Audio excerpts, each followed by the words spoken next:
The problem of Jesus' second coming.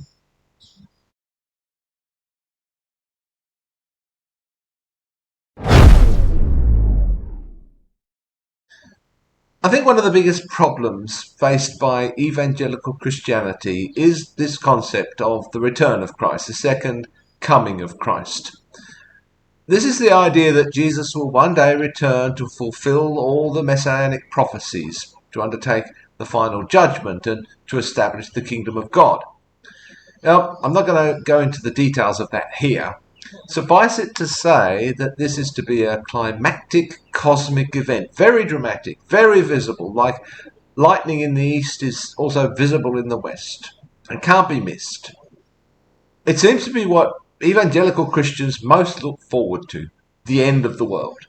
It's one of the theological ideas that occupies a lot of their time, a lot of their attention, a lot of their preaching.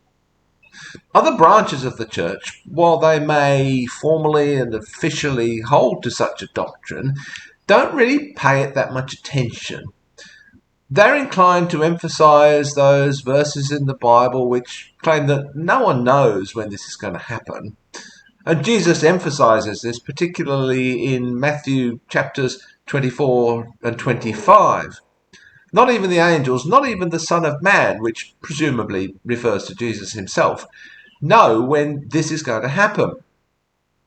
For that reason, I think the larger part of the Christian community doesn't really spend much time reading these signs of the times. But this is, of course, a preoccupation of most evangelical Christians, despite the emphasis by Jesus that the Son of Man is coming at a time when you do not expect. I think the point of this is to ensure that people remain in a state of readiness at all times. It's not to encourage them to look for the signs that his return is imminent. But this is another reason why the mainstream churches don't pay that much attention to the when and where of this return. The point is to remain ready regardless. Of course, there are those passages where Jesus encourages his disciples to look for the signs. And this again is mostly in Matthew chapter 24 and 25. This is the discourse on Mount Olivet.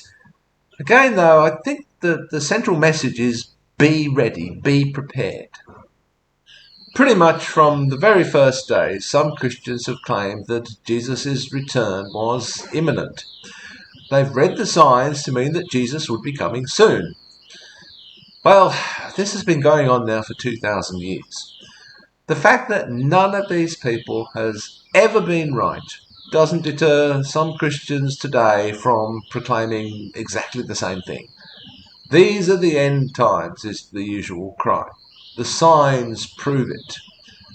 But if one were to put faith in these signs, we've been in the end times for 2,000 years and probably even before the time of Jesus himself, of course. And maybe that is indeed what some people think. Others, though, see the present time in particular as the beginning of the birth pains, so it's only the beginning of the end. The signs, the kinds of signs that Jesus points to are simply the events that take place and have always taken place at every time in human history, whether these are natural events like earthquakes or storms or eclipses, or whether they are historical political events. They are indeed all around us and always have been. It seems to me, therefore, that they're not really very much use as signs. It's kind of like asking someone, on what street do the Simpsons live? Well, you're told they live on Evergreen Terrace. Oh, great, thank you.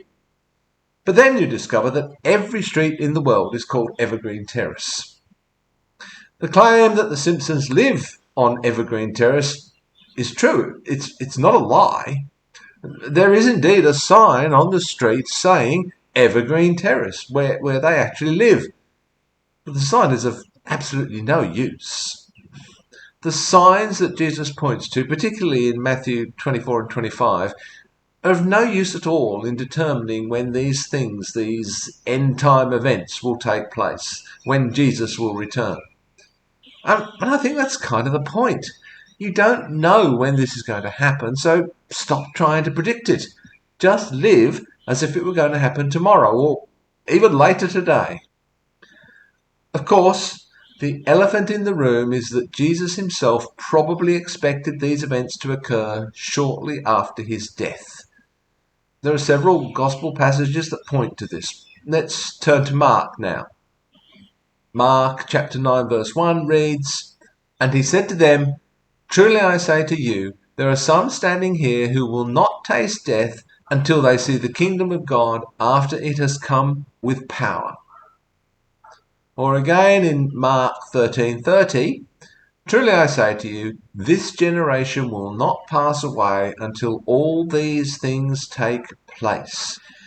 Now, these verses are clear and unambiguous. I know, many of you will be scrambling to explain why this generation doesn't mean the people standing in front of Jesus at that time. Maybe will not taste death doesn't refer to physical death. But some standing here is pretty unambiguous. And put yourself in the shoes of the people who were hearing this firsthand from the mouth of Jesus himself. If you were one of those people, wouldn't you think this generation referred to these people here now with me? What reason would you have to think otherwise? And what reason would you have to think that when Jesus mentions death, he was referring to anything other than physical, actual death? And if Jesus wasn't referring to these people, of what use to you would this knowledge be to you and the people around you? I would suggest that the only reason for not interpreting these verses in their obvious sense is that it didn't happen. These events did not occur, the kingdom did not come, Jesus did not return. If you approach the text with the presupposition that Jesus, as some kind of divine being or as an infallible prophet, could not have been mistaken about anything, let alone something as central and important as this. So if you think Jesus couldn't possibly be mistaken, then obviously you have to find some alternative explanation for what he says here, some alternative interpretation. If you're not a Christian, you don't have to approach the text with that presupposition, as I don't. I can simply say that Jesus expected to return shortly after his death, although he didn't know precisely when. It wouldn't be long, though. It would be within the lifetime of some of the people around him. They wouldn't have to endure these hardships for very long, certainly not for 2,000 years.